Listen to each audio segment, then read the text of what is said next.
রাজশাহী জেলার রিটার্নিং কর্মকর্তা জানান ৬টি আসন থেকে ৫৭টি মনোনয়ন ফর্ম উত্তোলন করা হয়েছে। আজ মনোনয়নপত্র ফর্ম জমা ও উত্তোলনের শেষ দিন।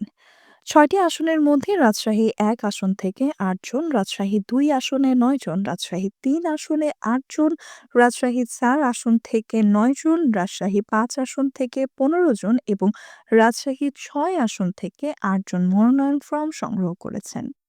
নির্বাচনী মাঠে অস্থিতিশীলতা কেটে গিয়ে উৎসবমুখর পরিবেশ বিরাজ করছে। দেশে নির্বাচনের দিকে যাচ্ছে এবং এবার সুষ্ঠু সুন্দর একটি নির্বাচন অনুষ্ঠিত হবে। দেশে সুষ্ঠু নির্বাচন এবং লেভেল প্লেয়িং ফিল্ড তৈরি করতে বর্তমান প্রশাসন দলমত নির্বিশেষে নিরপেক্ষ ভূমিকা পালন করবে এমন প্রত্যাশা প্রার্থীদের। Nusrat Jahan, AVN news desk.